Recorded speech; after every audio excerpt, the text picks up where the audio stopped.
Welcome everyone to 52 Living Ideas. Tonight is Bucky inspired comprehensivity to understand and change the world. This is our weekly series, and this has been inspired by CJ Fernley. And tonight is a very special night. It's a unique night. We're going to have lightning talks. So everyone can line up and type exclamation point in the chat. You'll be given 5 minutes. If you go over the 5 minutes, that's fine. I'll keep track of the time. And we would love to hear from everyone, but it's not required. And after that, I would hope that everybody would just keep really good notes, and we could possibly have a discussion about the talk afterwards. So hold off on any questions that you may have for one of the presenters, and we will get to that in the second half of the program. So with that, please type exclamation point in the chat if you wish to give a lightning talk.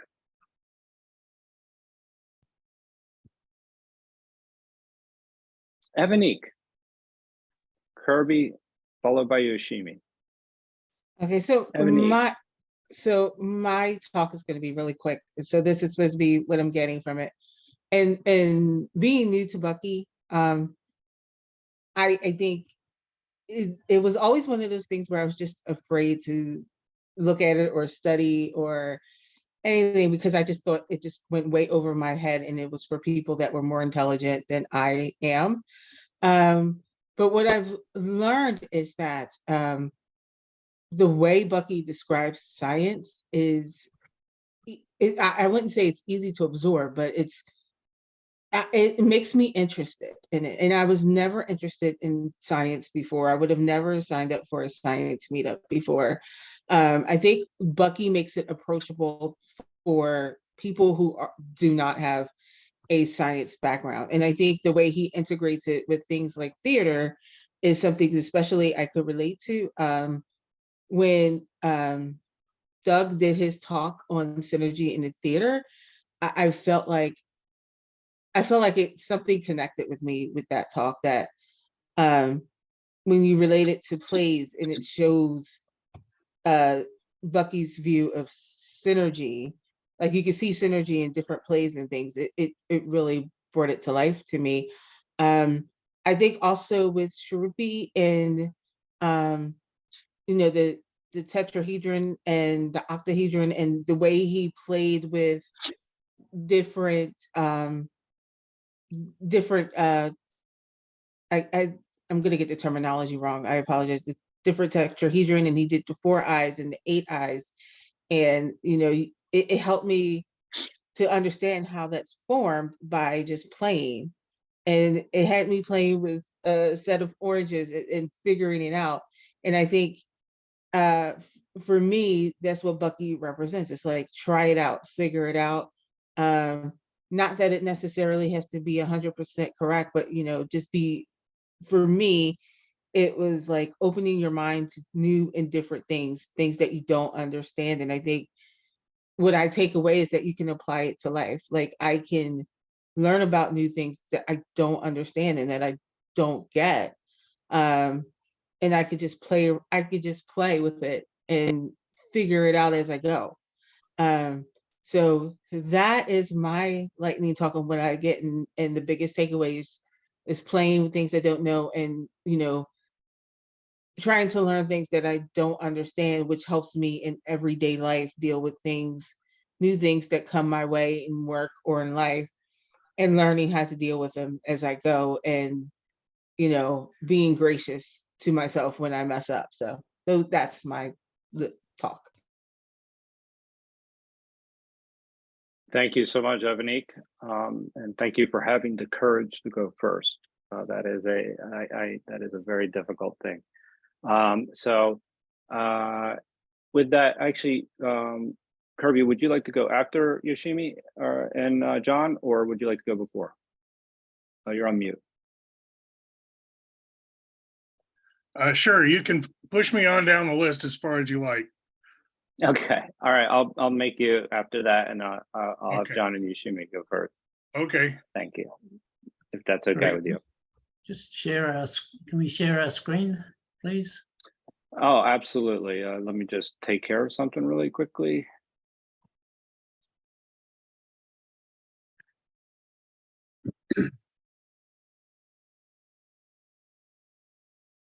You should be able to Okay. share right now. And I need to share sound as well. Okay, we're going to do a little presentation. So the triangle business. A story based on true events about 4 Bucky principles, doubling productivity and world peace.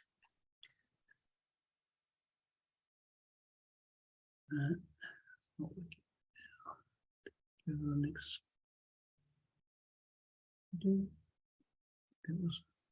Emergency meeting.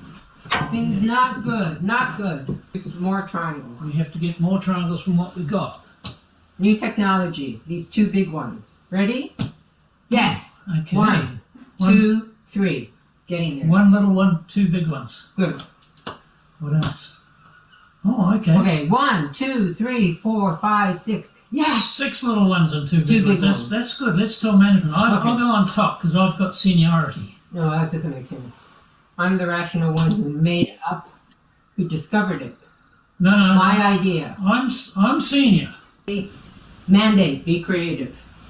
Be creative. Okay, how Think about 3D? outside the 6th. Think outside the triangle. Huh? 3D. Go 3D. Oh, okay. Well, lift your right hand. Oh, okay. Right stick. Try that. I'm left-handed. Oh, okay. That doesn't work, does it? Okay. I'm left-handed. My preference. Okay, let's try left-handed. No, can't seem to get anything. Okay, preferences, strengths. Left, Left, strengths. right. I go to my right. Oh, there you go. Ta-da! Look, we've doubled our productivity. We have twice as many triangles. We started with 2, now we've got 1, 2, 3, 4. Amazing. Could this be a strategy for world peace?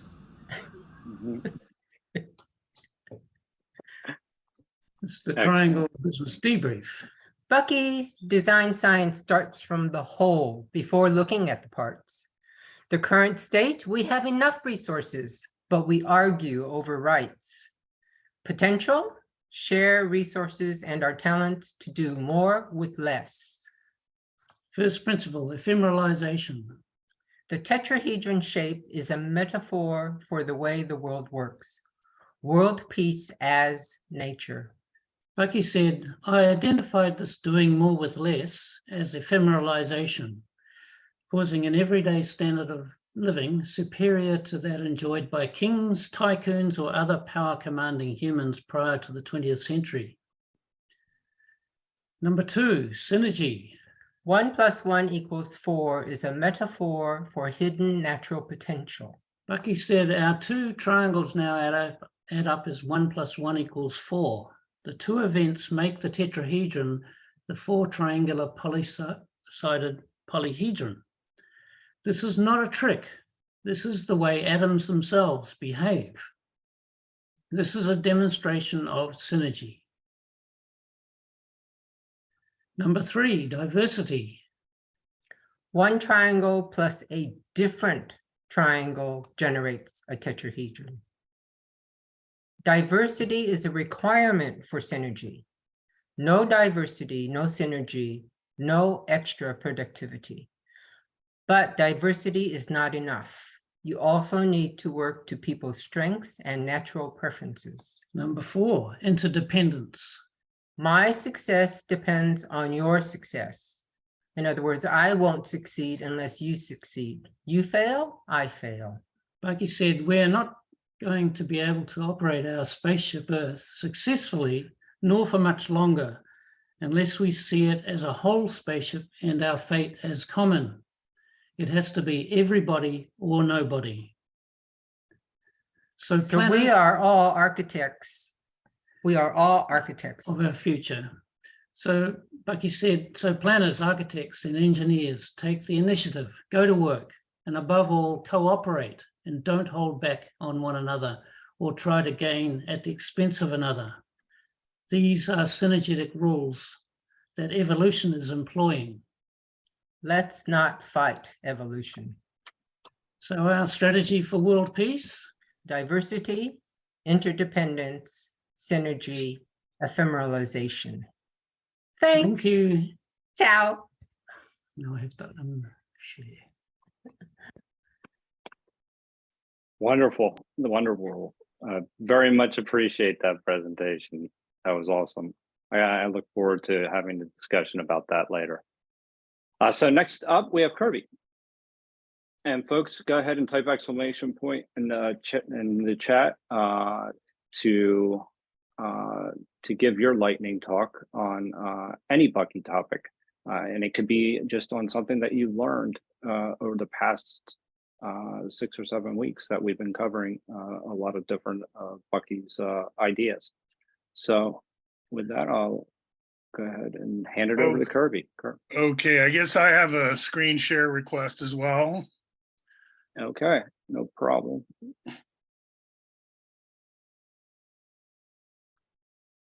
You should be able to share. Okay. All right. I haven't rehearsed this, and it's not a talk I've given before, but I want to mention that this lightning talk format of 5 minutes is very popular in what I'll call the Python community.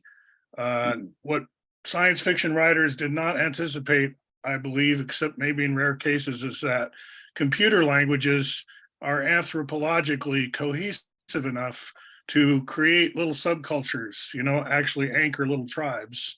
So like the Python community, when I say that, I'm thinking of a whole, you know, a whole government structure in a way, because we called Guido our benevolent dictator for life for a while. He's the inventor of Python, but he has since retired.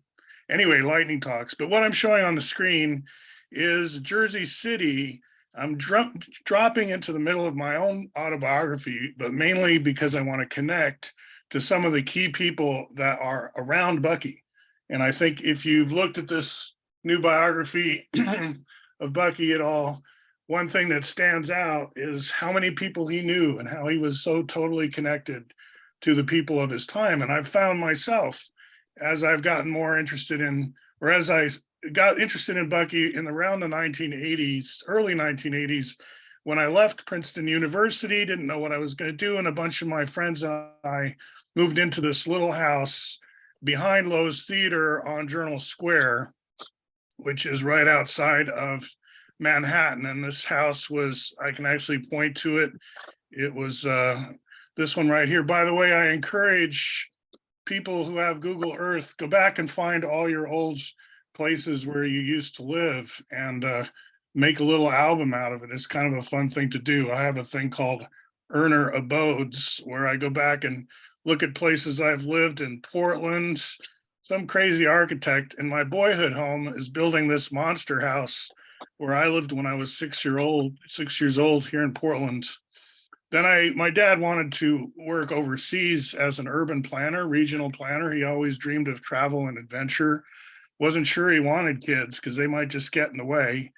But he had two and my mom. And when he got a chance to go work for the government of Libya in North Africa, we took it. And so we left Portland, Oregon when I was in second grade and headed off to live in Rome, right? So, and then I went to Princeton much later, and then I ended up in Jersey City.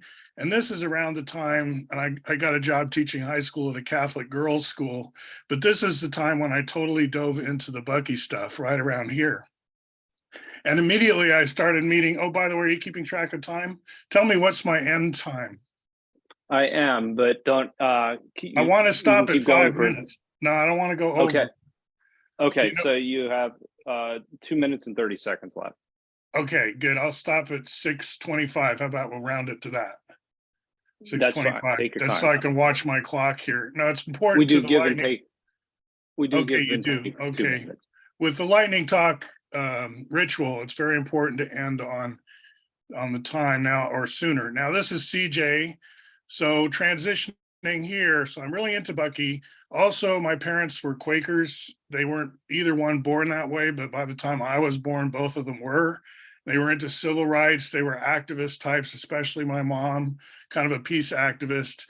So flash forward, and I'm on the board, or actually I'm just a corporate member of something called the American Friends Service Committee, which is the Quaker action arm, social action arm with headquarters in Philadelphia. And my yearly meeting here in Oregon would fly me out.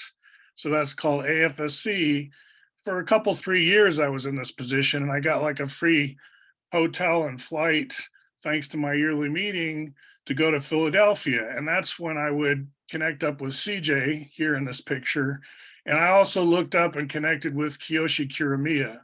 And he's one of the two people I wanted to mention tonight. He was a very important activist, stood out for gay rights, kind of like, oh gosh, there's another Black activist guy who was gay that I'm trying to remember, Bayard Rustin. I think of them in the same category, but I don't really know if they knew each other. That's something I'm still trying to figure out. So Kiyoshi Kuramiya and Bucky worked together on Critical Path and also on Grunch of Giants. And through Kiyoshi, here's a Google remembering of him, I got to be the first webmaster for the Buckminster Fuller Institute. And another person I met through all these connections was Kenneth Snelson.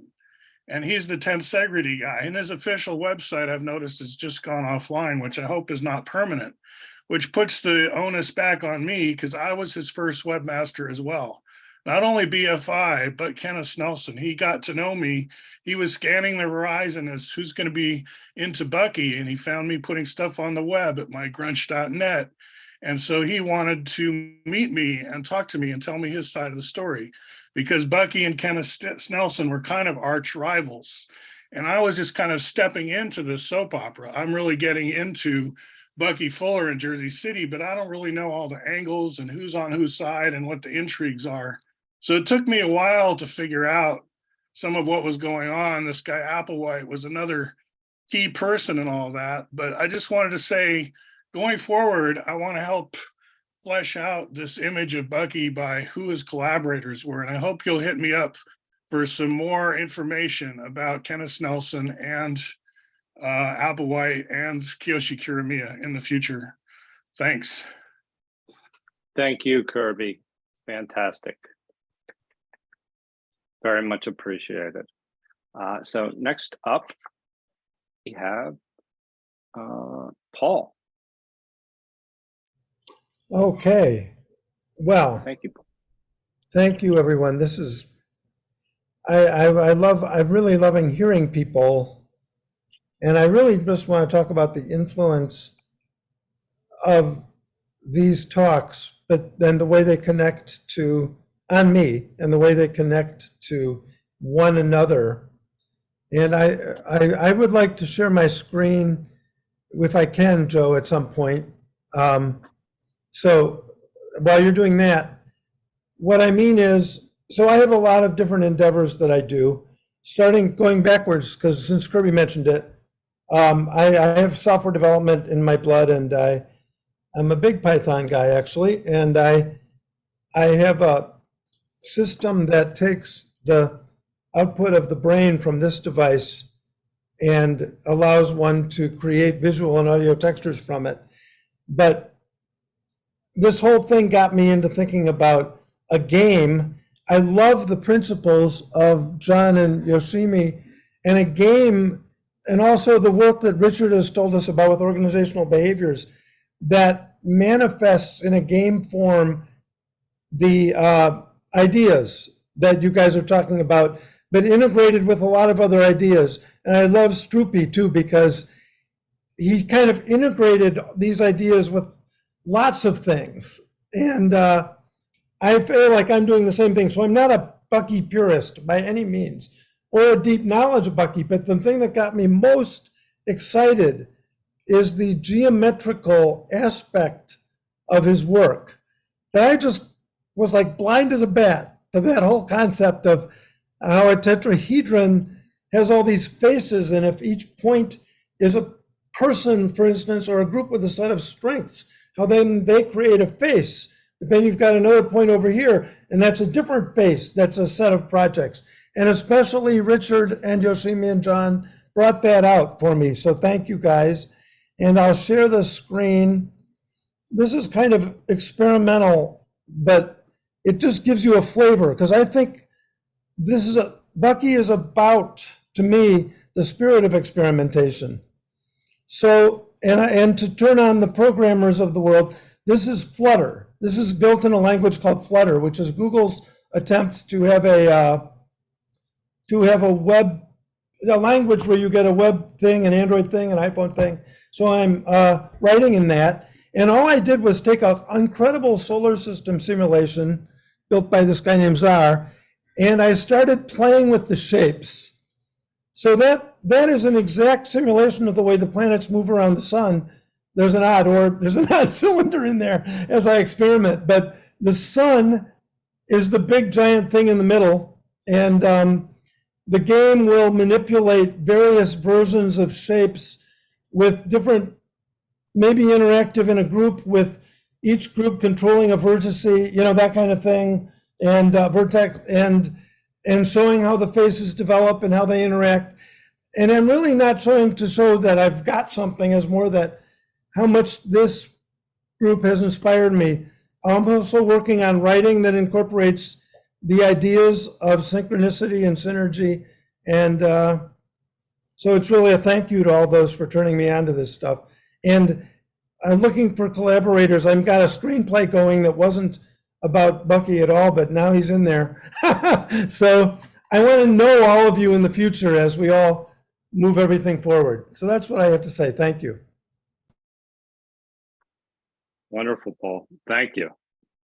Thank you. Very well done.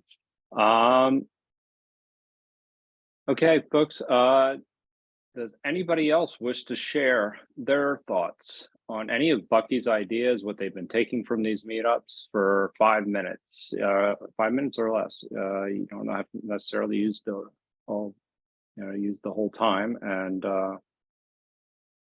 we would like to hear from as many people as possible. Susan, thank you. Welcome.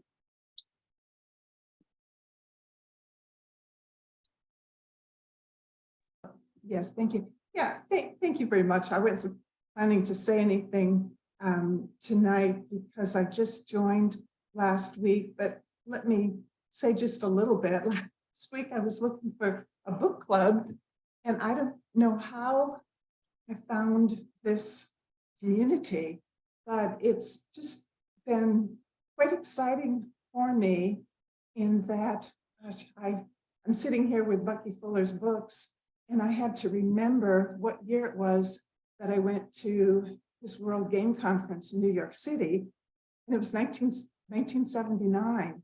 I've got his autographed book, but I'm just started to reread it, and at that time in my life, mid-20s, I'm realizing now what an amazing influence he's had on where I landed from where I began, and I'm really have to think it through before I can say all of this. But in the meantime, somebody mentioned Ed Applewhite, and it was 1979 that I was at Bucky Fuller's conference. It gave me lots of ideas. I was working in Madison, Wisconsin as a speech and language pathologist, and I found a book called The Future. So I visited these places in New York City and in Washington, D.C., and a friend of mine gave me Ed Applewhite's address because he was studying Buckminster Fuller too. And I got to D.C., and I'm a shy person. I didn't dare call this man, but I was with a girlfriend, and we were staying at a Buddhist ashram. It was across the street from Ed Applewhite's house. So he was a neighbor, and I just remember knocking on the door, and he was very gracious, and we chatted for quite some time. And I remember him showing me drawings of Buckminster Fuller. Anyway, it's just a wonderful experience. And I similarly had an experience. I went to visit Arthur Loeb when he was teaching at Harvard University, had a lunch, he invited me to his class. And in a way, and he said, you need to join the philomorphs in Philadelphia, which was like what I think your Greater Thinking Society of Philadelphia is. And so was actually a question that I had for tonight. Is your organization tied to another group that probably 40 years ago was called Philomorphs, that Buckminster Fuller and some of his colleagues were even a part of? And I honestly don't know, but I'll be quiet now, but I'm just enjoying very much the sessions that you're having, the discussion. I'm pulling out my old books. I'm actually found today, for 8 years after I made a move to DC, I did monthly open collaborative expedition workshops hosted at the National Science Foundation. I'm looking through all of those themes. We advanced open source, a lot of innovations.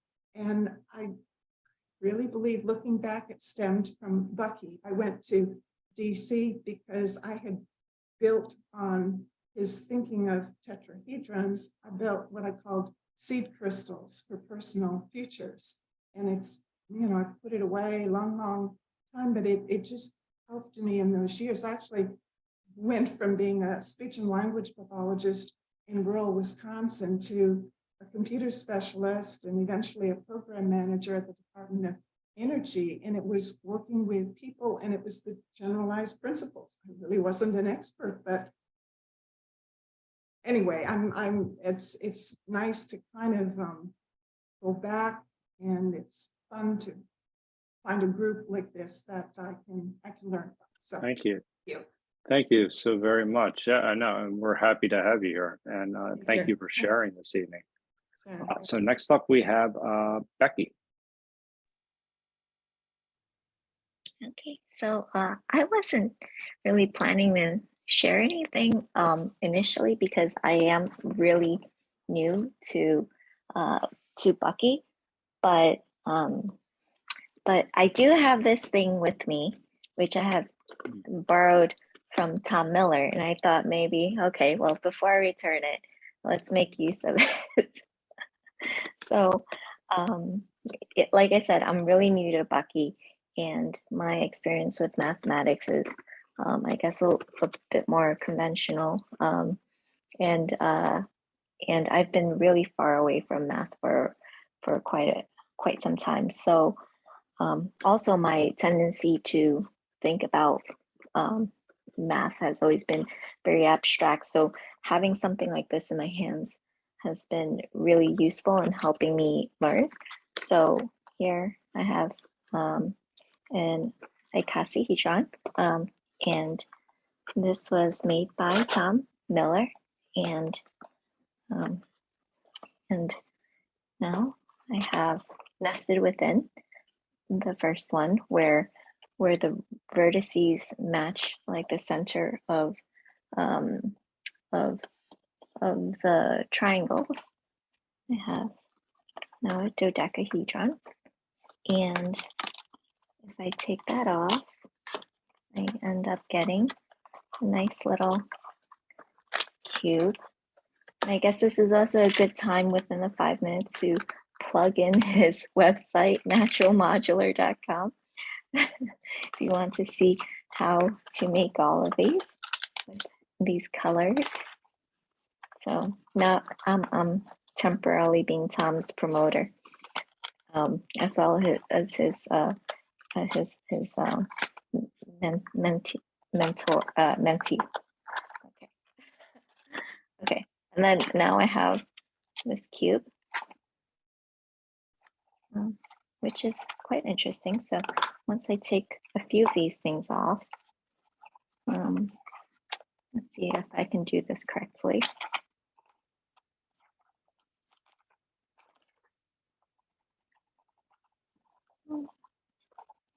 How's my time, Joe? I surpassed You're it. okay. I actually accidentally hit stop when, so you got two more minutes.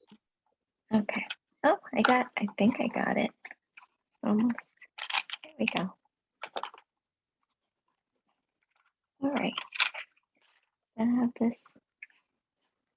Did I get it? Almost? Here we go.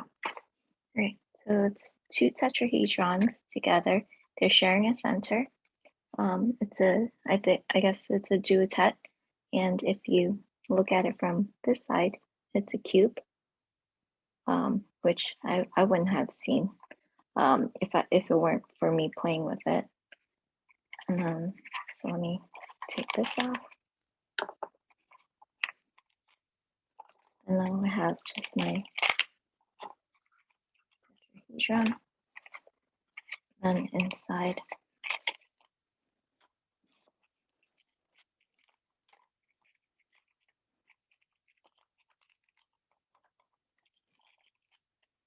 I have an octahedron. So thank you. That's it. Thank you so much, Becky, for sharing. Is there anyone else that would like to share their thoughts on anything related to Bucky? Anything that any of his ideas? Penny. Okay. Okay. I just wanted to, this is kind of one little thought that he had, and I had come across this. I'm still reading Critical Path. I've only made it about a third of the way through. I've heard this referenced in some of the talks, and this is about being a verb, which I think is a really opening concept. So here he says, at present, I'm a passenger on spaceship Earth, and I don't know what I am. I know that I am not a category, a hybrid specialization. I am not a thing, a noun. I am not flesh. At 85, I have taken in over 1,000 tons of air, food, and water, which temporarily became my flesh and which progressively disassociated from me. You and I seem to be verbs, evolutionary processes. Are we not integral functions of the universe? And I just found that very moving. I could say in general, what I like about Bucky is he seems to be very positive that mankind has tools to address the problems that we face and to make life better for everyone. And I found that, very refreshing in an environment where everybody seems to think everything is too complex to be able to deal with really or effectively. And everything is so diversified that there is no integrated approach to trying to solve things. And the fact that he's trying to solve things, not by changing the people, but by changing the environment, which seems to be a much easier approach. And so I just thought that I found it really, really interesting. And I just think that it's really kind of significant. And I know a lot of times we try to say like life is a process or you're on a journey, but to go all the way to say that you're a verb is I think even a step beyond that, like that you are something in motion all the time and an integral part of the universe in motion. I just find that as a very thought-provoking and interesting concept that I can't have come across here. That's it. Thank you, Penny. Very much appreciated. Would anybody else like to share their thoughts? Tim.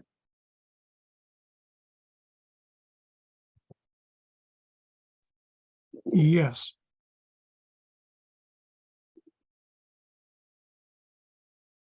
Can you hear me now? Like to, yeah, but do you need to share screen? Not really. Okay.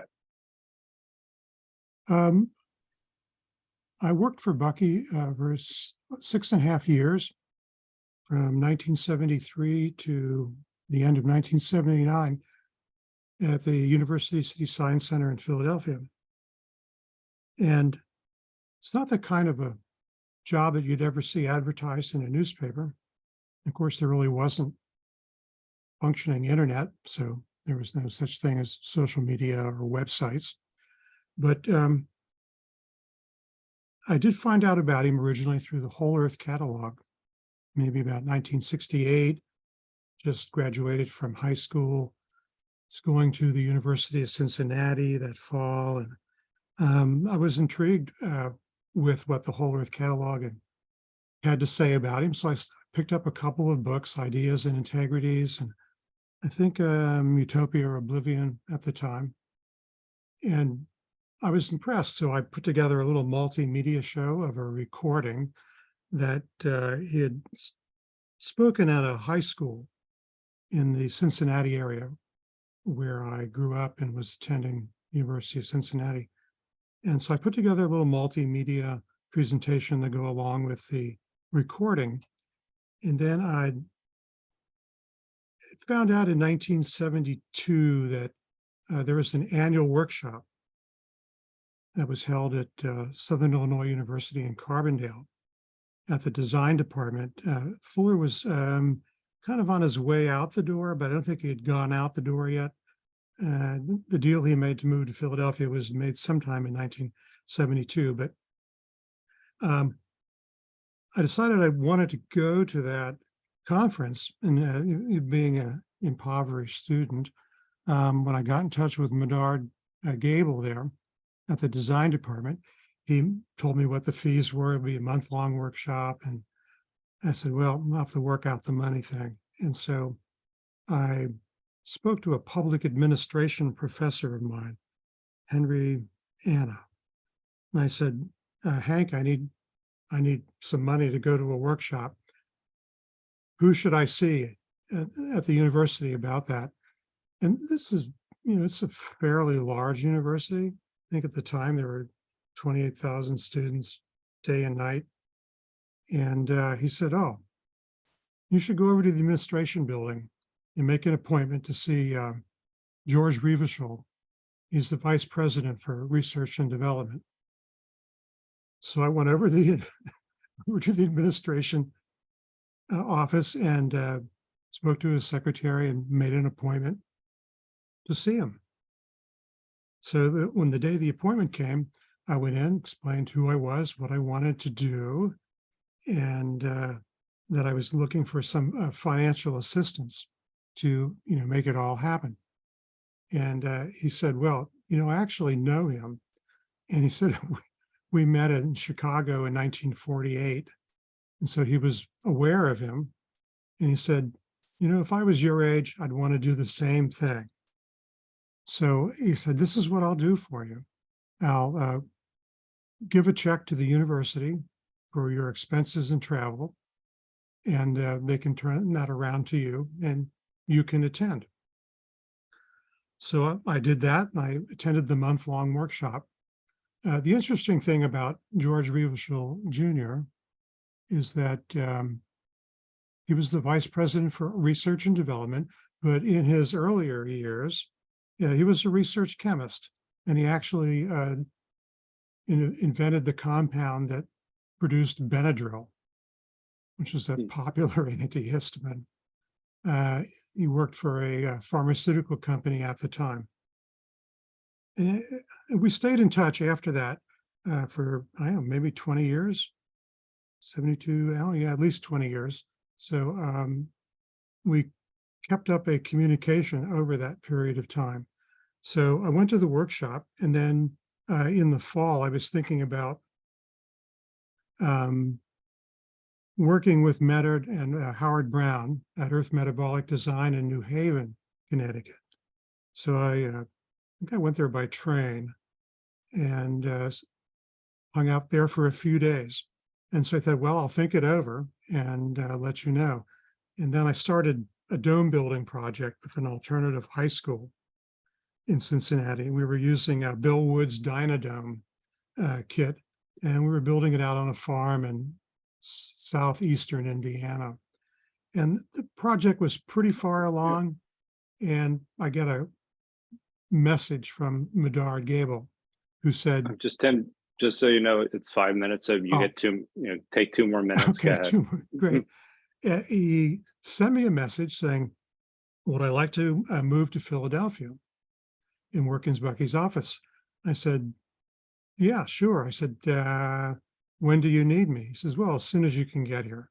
He says, well, I got a few things to tie up here before I leave, and give me 30 days. He said, sure. So in May of 1973, I packed it all up and wound up in Philadelphia. And at the time, there was a lot of work to do with the archives. He had just moved most of what he had in Carbondale to the University City Science Center. And most of my time there was spent doing things in the office, answering correspondence. I built a lot of jitterbugs out of surgical tubing, wooden dowels. I had books that I sold, maps that I sold. Drove Bucky around, picking him up, taking him to the airport, and doing special projects, including some other geodesic structures that we built, and the execution of a 9-foot in diameter spherical stainless steel tensegrity, which has its own story, but I won't get into that. So it was an unusual occurrence. And I kind of described it as a once in a lifetime, non-reproducible experience. I was very glad to have had it. And by 1979, it was time to move on. So I did that, and was very pleased to have been in personal touch with him and was able to offer him some service over the years that I was there. Perfect. Thank you. Right on time, right on the 7 minutes. Right. So thanks so much, Tim. Very much appreciate those comments. Would anyone else like to comment as to how the Bucky Talks have impacted you, or if you want to talk about any of his ideas that you find to be particular interest, or then we can go, if after that, we can just go right to comments and start to have a discussion around a lot of the presentations that we've seen here today. I think that there have been a lot of very interesting points and stories that have been shared already, so that we'll have a very good discussion. But would anybody else like to share? I'll give it 30 seconds. And if not, we will move on to the second part of the program.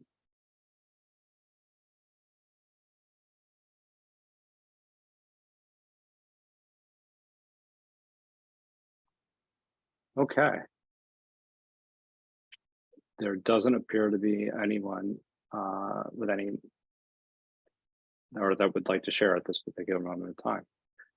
So, all right, well, now it's time for you to be able to ask any questions to anyone or make any comments that based on the presentations and the points that everyone shared, and so that we can have a conversation about not only the ideas, but also the how Bucky's impacting your life. So I think that's go ahead and type exclamation point in the chat, and we can get started. And if not, I have plenty of questions that I can throw out to people. So, but I'm going to give everyone preference. Evanique, Paul. Thank you everyone for just great presentations. My question is for Jon and Yoshimi, and your presentation was really great. And you were talking about doing more with less, and that being ephemeralization, and there was other things that I just didn't catch. I was wondering if you could just go through those 4 things that Bucky said that would that he thought would just change the world if we did them. I know one was diversity, ephemeralization, and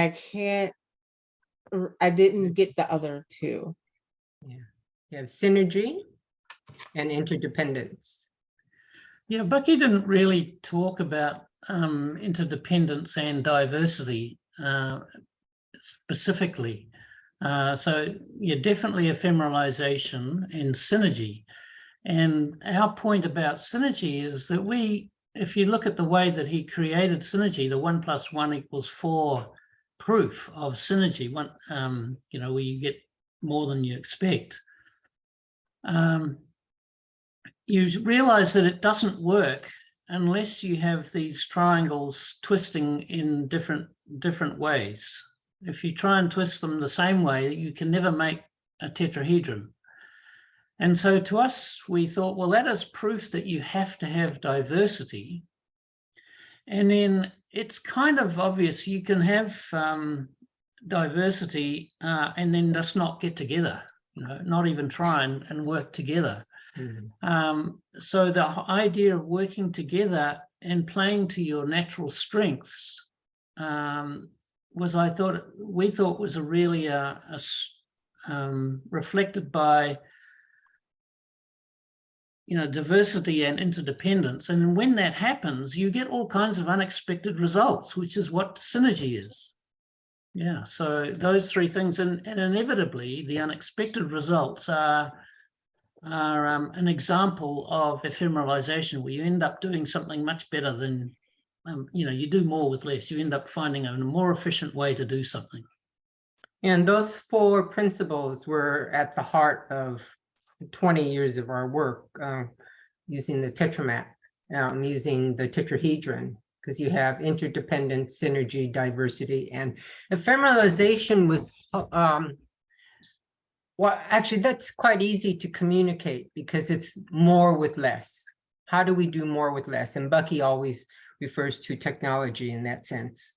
How, the phone used to be this big and then computers used to be this big, and how we can do more with less. And we have to do more with less, and how nature does more with less. So ephemeralization is one that's not brought up. And I think that would be a good topic for Shrikant to have a whole session on, like precession. Yeah, we had covered a little bit about ephemeralization, but it is such a big topic that it can be revisited. And I think it's one of his most powerful ideas. And at the time, again, he was countering the idea of scarcity, where there are a lot of people that economists specifically were talking about how we weren't going to have enough, and where Bucky was focusing more on distribution systems and actually how technology evolves and the speed by which it evolves. And I think that was an important role that he played at that particular moment in time, because there were a lot of people that were essentially propagating the ideas that we were never going to have enough. And so, that creates a certain anxiety and fear. Yeah, I just to follow up, since we're talking about your presentation, we've talked in the past and about how certain firms have actually decided to use your methodology, or as far as team building is concerned, over things like traditional systems like Myers-Briggs. And I was thinking about this in a comment that you made while you were presenting. You said you start with the whole and you come down to the parts. Where I was thinking, you take a Myers-Briggs test, it kind of starts with the parts and builds up to the whole. And there's there's a big distinction there. And that's what Bucky always talked about, is this idea of starting with the whole. I was wondering if you wouldn't mind commenting on the differences that may make in the way a company or the way you may analyze, or how that plays out in a corporate structure.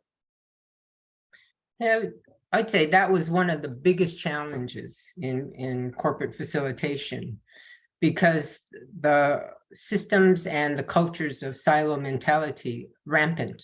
I mean, it's just so embedded in most of the government or private corporate clients that we had. And I always say we do a workshop for finance, we do a workshop for marketing and sales.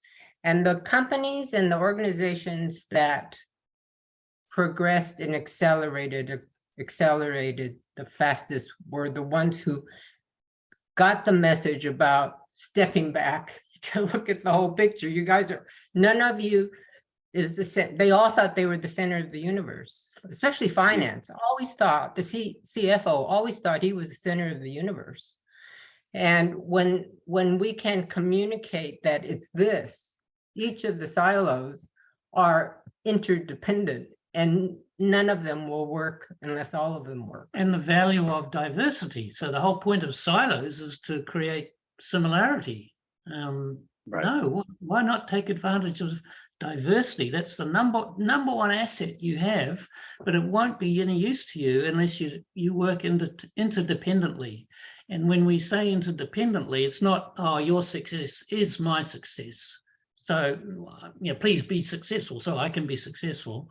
No, the other way around. I'm dependent on your success. I'm going to fail unless you succeed.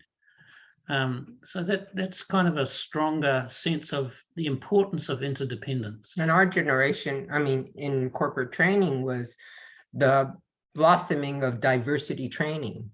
But the misunderstanding about what is diversity, I think, was sort of overlooked, because we talk about that, and far more so in the US. We don't have that much of an issue here, but in New Zealand. But the diversity training, everything that we were coming, and MBTI and DISC and all, and diversity training and affirmative action, blah, blah, blah.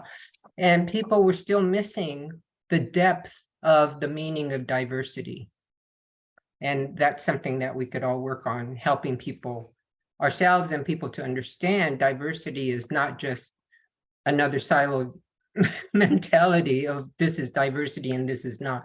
It's what is diversity in the bigger sense, and you got to stand back to understand that. Thank you for that, Paul. I missed your exclamation point. I wouldn't have gone in front of you. Go ahead. Not a problem, Joe. I like, it gave me more time to think. So I have a comment, and it's also a question in terms of people's opinion about it, because I want to talk about, okay, I got interested in this, and I told you I was really interested in the geometry, but one of the reasons I got into more of my computer side with it is both my own and other people's difficulty with spatial visualization in 3 dimensions.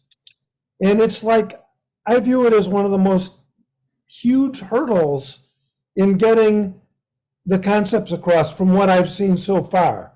And with me too. And like Evanique said, oh, I don't know if I'm smart enough for this. And Becky was like, oh, here's all these dodecahedrons.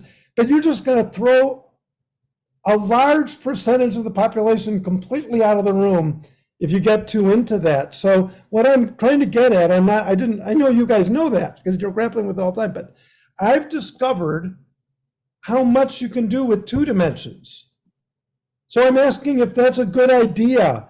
So you've got, hey, look, here's a point and here's another point, but if you connect them, that is a whole greater than the sum of the parts. Oh, here's one more point, and you guys got into it with triangles. Now you have something with an inside and an outside. And I propose, as a thesis, you can teach 80% of the key ideas of Buckminster Fuller with a triangle and points and lines. And I think it's a valuable way I'm making a pitch for it. So I wanted to hear your thoughts on that. Thank you. So, I mean, who were you directing that towards? Well, I'm looking, they don't know I'm looking at them, but Yoshimi and Jon, I know Oh, this okay. is dear to their hearts. Richard, if he could speak, any of you domain experts who are educators too, trying to promote these ideas in the world, really, anyone who wants to comment on it. And I actually would, it's directed towards Yoshimi and Jon, but I also want to hear from you, Kirby, on this, because you had mentioned you taught at an all-girls school. And I was wondering if you actually tried to incorporate some of these concepts into the school that you taught at. So I definitely want to hear from you as well. But Yoshimi and Jon, please go first. Oh, okay. Well, I actually, this is good because it's a good segue to a question I had for Kirby. And I've been talking about exactly this point with Andreas from Lithuania, who's a mathematician. And but he's a philosopher too. And I make the point that in 2D and most of mathematics is abstract, and that you can work out certain things, but in real life, nature is a combination of space and time happening both at once. And the geometry of space and time is very different to the abstract idea of geometry, which is why it's very easy to graph a 2D graph of different, or a cube with Myers-Briggs, with different dimensions and so on. And we typically do that to think binary, so in opposites. But in nature, it doesn't work that way. Nature's always, continuous things happening, evolving. And inevitably there's a limit of space that you can tune into, and there's a limit of time that you can tune into. So translating the mathematics or the simple 2D into real life experience, you always have to add you need to be clear about the context you're talking about, what it applies to. So I think it's a really good way to start. So that's why we always start with the 2D idea of the tetramap, or a map, an unfolded tetrahedron, because we can understand that. Yeah. Before we go here. So I totally agree, but you have to be careful, because, for example, here we can say, oh, this is on the outside, this is on the outside, this is on the inside, and this is on the inside, but no longer, not in real life. But it's a very good way of conceptualizing the way these sides are different. I think if we can help people to, and the one that always the jaws drop was, we talk about oftentimes in strategy sessions with CEOs, they're talking about scaffolding. What's the scaffolding? What are we building on? And then I said, well, if this is your scaffolding, is it very sturdy? No, obviously not. But when they see this, that cube ends up as a tetrahedron, because when we present the tetrahedron, we say, Bucky said tetrahedron is the minimum structural system in universe. So we talk two-dimensionally because we have a workbook or something and they see. It's really hard to conceive the tetrahedron two-dimensionally. It's very difficult to show it, and that's why you don't see too much of it on graphics. And your graphic was that's great. Absolutely stunning. I loved your stunning. You got something there. Hold on to tetrahedrons. it and develop it. But when the reason we go from 2D to 3D, binary to diverse perspectives, is we're guiding them from simple silo mentality to reality. So 2D is very important, but 3D makes we've got to get our learners' jaws to drop and go, oh, God, you had a cube in your hand and you just folded it up, and this is the minimum structural system in universe. Thank you. Joe, can I say one quick thing in response to that? Beautiful. Please go ahead. No, Yeah. go right ahead. Thank you so much, you guys.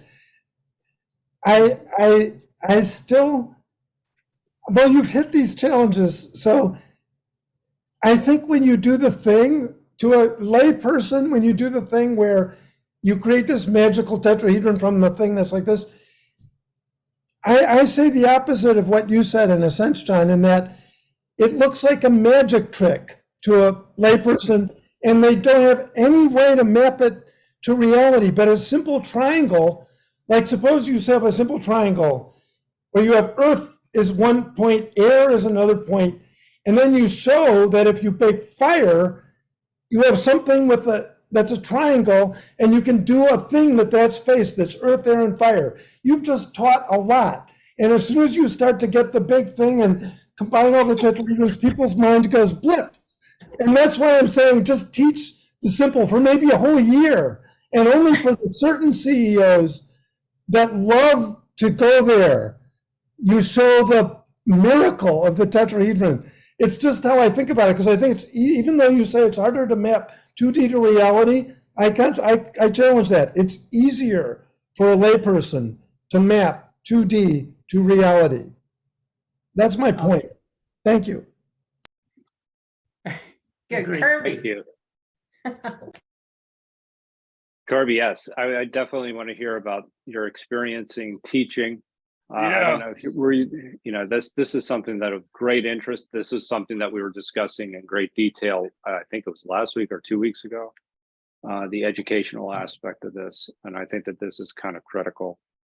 Yeah, I did. I did way back when I was teaching in that Catholic girls' school. That was way back in 1980, 81, right? I'm class of 80, Princeton.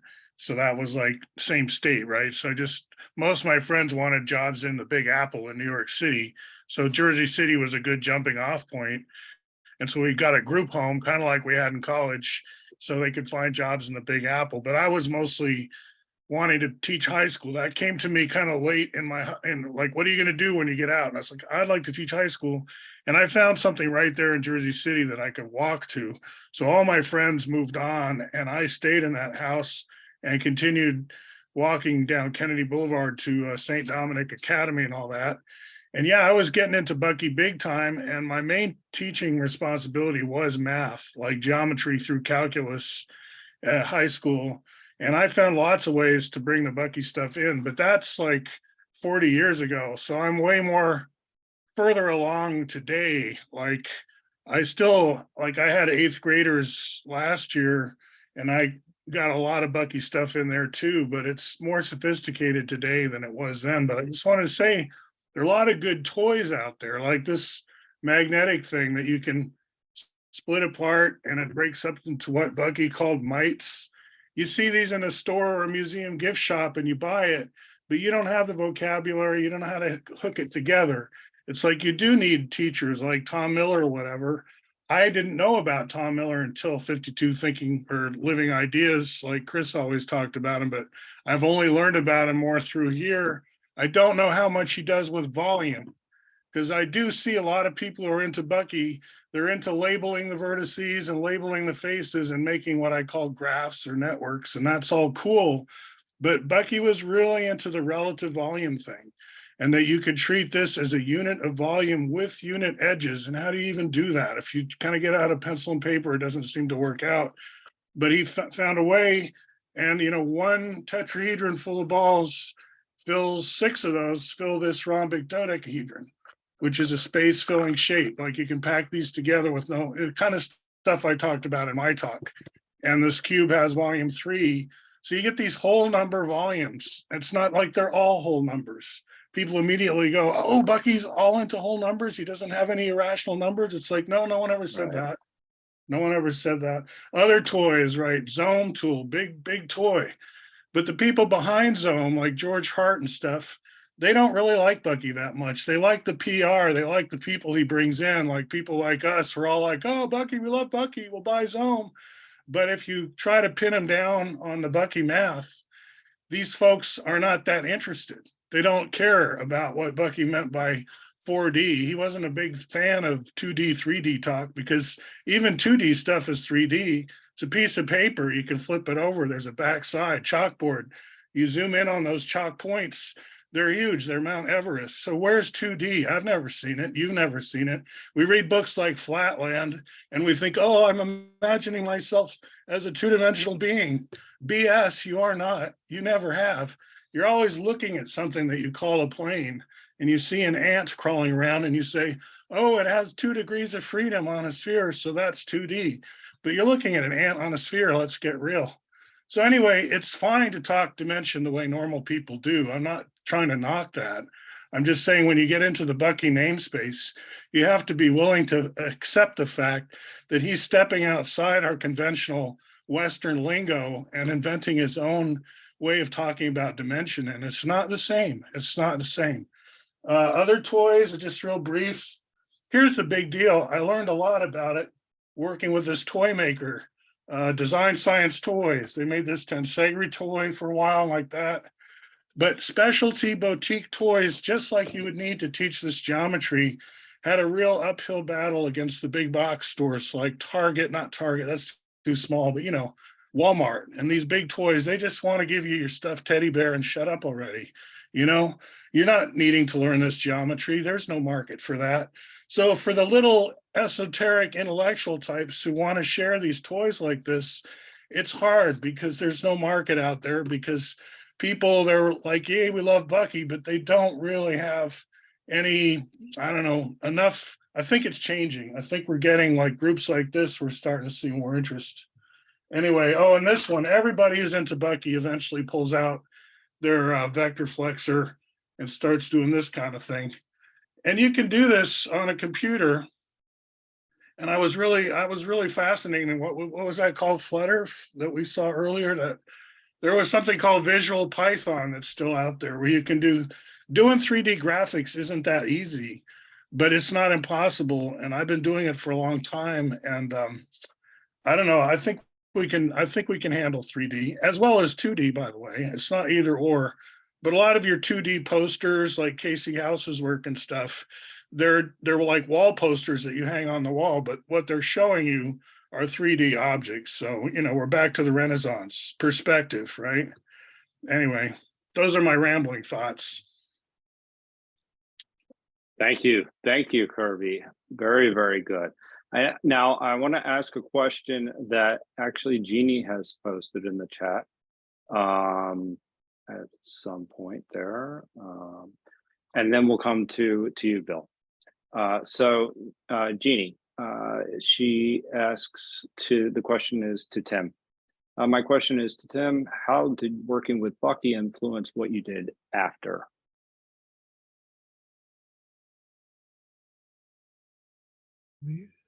Unmute myself. Sure. Well, I did something completely different. So I went to work with a group of architects that were doing solar energy architecture in the early 1980s. Total Environmental Action in Harrisville, New Hampshire. Bruce Anderson, I think he headed up the solar lobby for a while in Washington, DC. And so I worked there for several years. And then I worked with one of the engineers there who, when you talked about solar energy in the 1980s, people weren't talking about photovoltaic arrays. They were talking about how you trap heat and heat yourself, heat your hot water with it, heat your space with it. That was what people were doing with solar in the 70s and 80s. So we had a series of workshops for solar builders that they could do site-built solar heating collectors if they were modifying a structure or doing a new structure. And along that way, I decided I was first using a computer to organize the workshops. And I fell in with computers in the early 1980s, like 1981, 82. And I basically made a career out of that, building computer networks until, not that long ago. local area networks, we refer to them as. There still wasn't an internet to connect them to until the 1990s, but people were doing a lot of local networks. So I literally built, I don't know, hundreds of small networks throughout New England.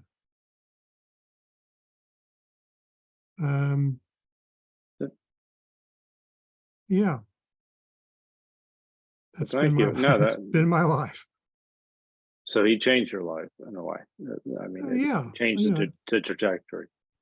Yeah, I don't, Absolutely. you know, it's hard to say where where you go next, but I think I just followed some ideas that I had and it worked out pretty well. So no complaints. Thank you, Tim.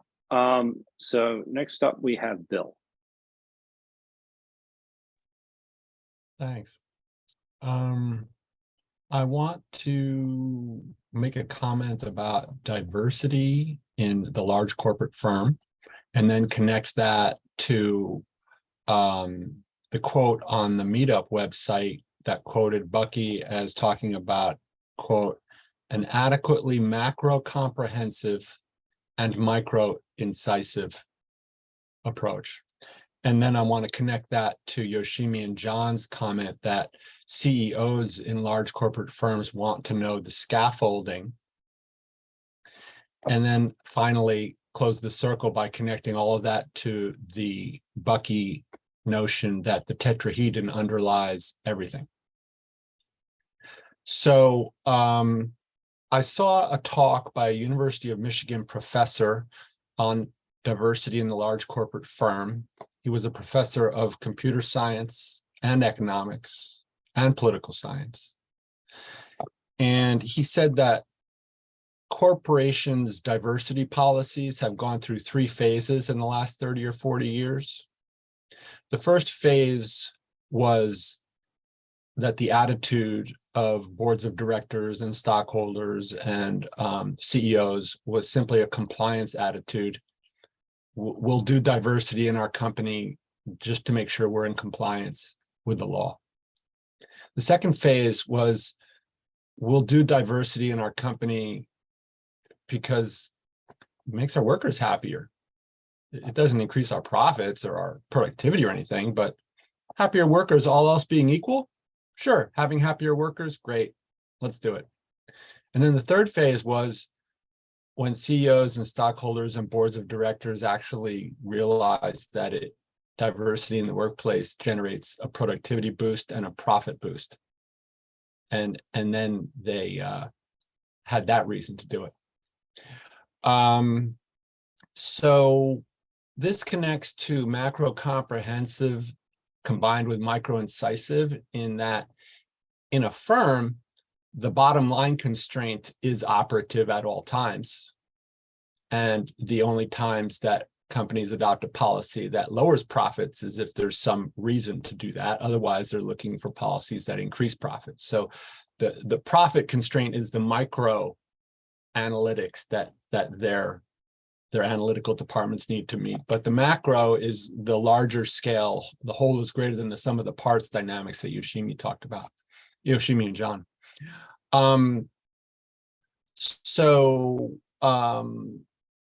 When it comes to the CEO who's looking for a scaffolding, he's looking for a story from the consultant that's going to connect the macro story about diversity and whole greater than the sum of the parts to the micro foundations of the profit analytics. And that brings me to the tetrahedron notion. So let's see if I can pull up my show self view. I don't know if this is visible. We've got, Do this really quickly. I'll go to, there we go. okay, You're on we've got a couple of supply and demand curves. The y-axis is price on the demand curve and cost for the supply curve. The x-axis is quantity. So it starts out the number one, the supply and demand labeled number one. I got a supply curve labeled number one and a demand curve labeled number one. That's time one. And then the demand curve shifts out to time 2, higher demand, higher profits. And the supply curve shifts down from time 1 to time 2, that's lower costs. And so the equilibrium shifts from Q1 on the x-axis to Q2, where a higher quantity is produced and sold at the same price, yielding greater profits at time 2. Now this looks like, if you look at the diamond created in the middle of my graph, on 2D, it looks like just a diamond. But actually, remember, there's a z-axis moving away from the piece of paper toward my nose. And if you bring that into play, then it's actually not a diamond, it's a tetrahedron. And that's the microanalytics that firms are playing in every day. They're always trying to increase demand. They're always trying to lower costs. And to the extent that those graphs or those curves are moving in maybe not exactly the same distance, that tetrahedron is kind of flexing and flowing in the way that you guys demonstrated with your actual tetrahedron, where it kind of depends on, the actual shape of it and the volume of it and stuff is expanding and contracting in response to things. And it's fundamental, this evolving tetrahedron connecting the micro foundations of profit maximization with the macro comprehensiveness of diversity policies and whole greater than the sum of the parts policies. Because the supply and demand is a deep part of the human survival instinct to lower costs and to increase benefits. And so human beings are just doing what they're doing to try to lower costs of surviving and increase benefits from the activities that they engage in. And an economist or mathematician would transpose it into those graphs and tetrahedron, but it's human nature to be going back and forth between the micro of cost minimization and benefit maximization and the macro of these larger systems of getting along with each other, diversity and all sorts of other whole greater than sum of the parts stories. So I went on a bit there. Thanks for your patience and listening. I'll pass. That was great. No, it was excellent on a number of levels. Can we talk a little bit about and there's 2 things I want to come back, but actually let me make sure really quickly that nobody else has raised their hands.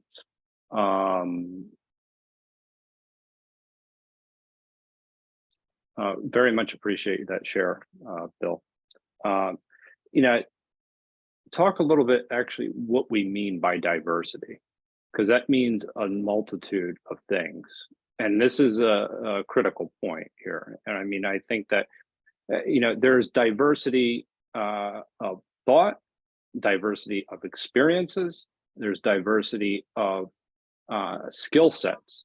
And so there's different ways of defining diversity. And I think that that's kind of important, especially when you're just the example of the graph that you just illustrated. And when you talked about it, you're the University of Michigan professor, I'm assuming, since you were talking about compliance in that particular instance, he went from compliance all the way down to productivity and profit, where they come to this discovery that it is productivity and profit, that he was talking about diversity of backgrounds and diversity of perspectives. Am I correct in assuming that, or is it diversity of disciplines or things along those lines? And I just think that if Bill, you could comment, and then Yoshimi and Jon, you could comment on your experiences, because diversity has a different, you can define it in many different ways. I'll comment briefly and then turn it over to the experts in diversity in today's meeting room, because I'm not an expert in diversity, but I can inform you that the talk by the University of Michigan professor was given at the UCLA Law School. During a day-long conference on diversity, the way attorneys, legislators, interest groups define it, racial diversity, ethnic diversity, mostly gender diversity, things like this that are of interest, in the legislative and regulatory sphere. But at the same time, I'm glad you put on the table other notions of diversity of thought, exploratory thinking outside the box as a form of diversity. I'm trying to think of a more general word that captures all of this, but yeah. Because one of the things that Yoshimi and John talked about is this idea of breaking down organizational barriers. And you have silos. And you have silos, and Bucky talks about this all the time, the idea of specialization and how people get caught up in their world. And essentially they see only the part and not the whole.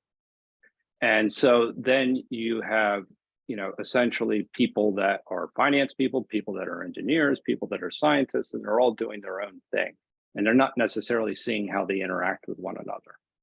And so having a diversity of skill sets where people, the engineers start to understand the business and the business starts to understand the engineers, that's diversity of thought. And that is also a form of understanding that often is lacking in larger organizations. And so, especially where, if you're talking about in governmental agencies in certain circumstances, that I work in the military, where that is a major problem. These are seen as almost two separate companies in a way. That the business operations are seen as, completely separate from the actual operations of maintaining the fleet, so to speak. And again, the lack of diversity, the lack of understanding, again, that's the diversity takes on so many different meanings. And I think that when you're talking about those curves, there's a number of ways to make them move. And so I'll turn it over actually to John and Yoshimi to maybe explain a little bit about this, because you talked about the organizational barriers, which actually sometimes are even more insurmountable. A lot of people sometimes will, and I'll just stop in a minute, but a lot of times people will turn to technology for their solution. And that's actually one of the more comical, I think, approaches to kind of trying to make things work better, because the technology is supposed to be basically matching to the organization, where the organization is in a position where it's optimized its business operations in its own right, but they end up buying technology that actually ends up dictating their business processes, as opposed to the business dictating what the technology does. That's another issue. So what I'm saying is the organizational obstacles that exist often create a lack of diversity. So John and Yoshimi, I'll turn it over to you with that.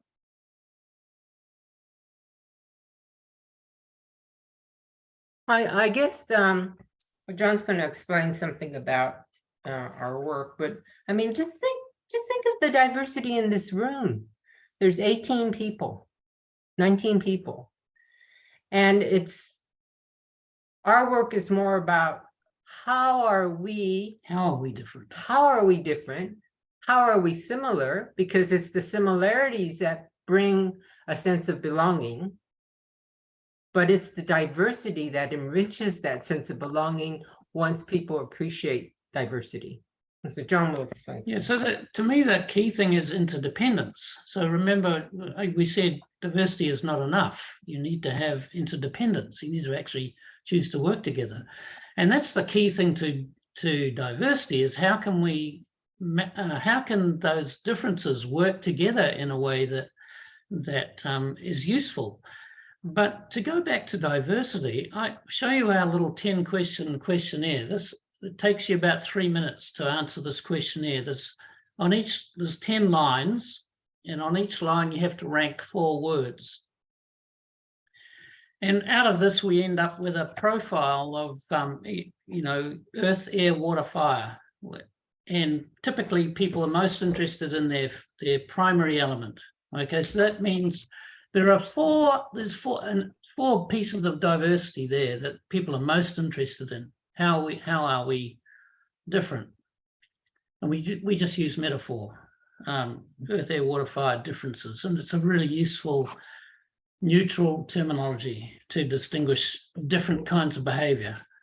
But when you actually analyze how many different ways are there to answer this questionnaire, which takes 3 minutes, It's actually factorial 4 to the power of 10, which is 63,000 billion different ways of answering that.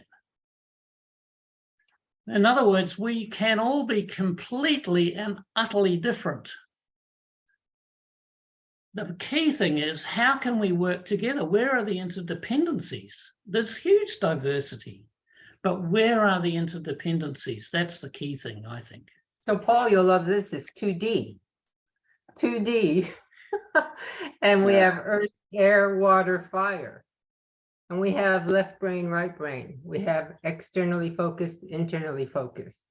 Internally focused, externally focused. We have abstract, conceptual, down to earth, pragmatic. That's the binary distinctions. But at the end of the day, it folds up into We're a all of those tetrahedron. things.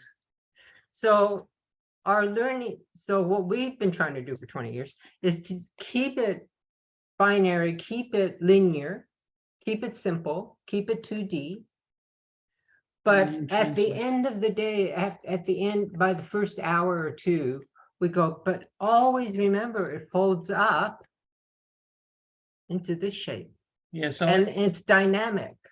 so they love to say, well, And it's hard to where's, draw it. where's the scientific proof? You know, where's the validity?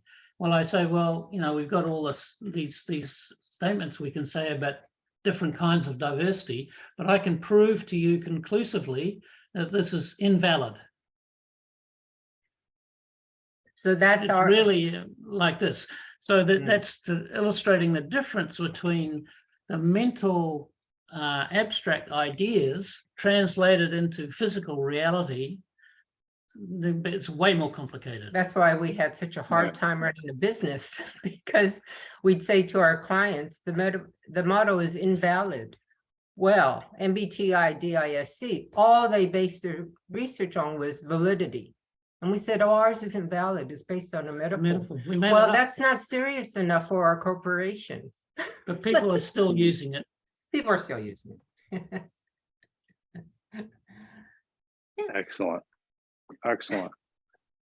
Yeah, I mean, it'd be interesting, again, Bill, to see the different types of models with, you know, how they define diversity when they're drawing those graphs, or to see an industry study. Please, go ahead, Bill. You have a follow-up.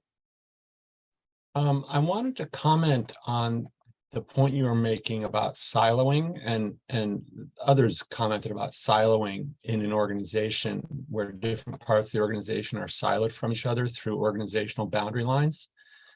Sure.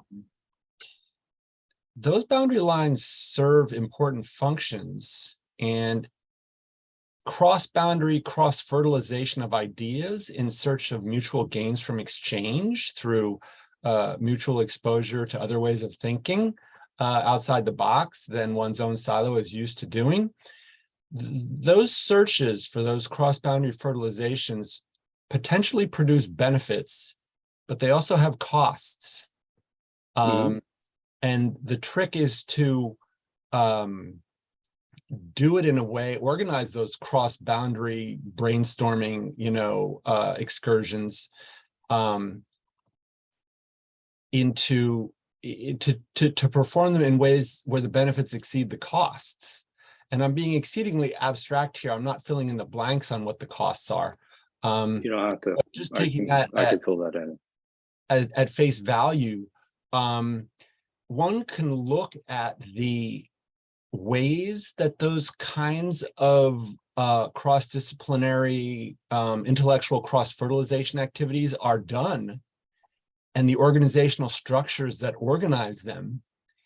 And those organizational structures themselves have lane markers and boundary lines that are intended to make sure the benefits of that kind of exploratory thinking exceed the costs. And to take just one example, at the UCLA Business School, they now have an incubator where an alum of the UCLA Business School can bring their business plan into the incubator that's in the basement of the business school and run their new business plan by professors and current students.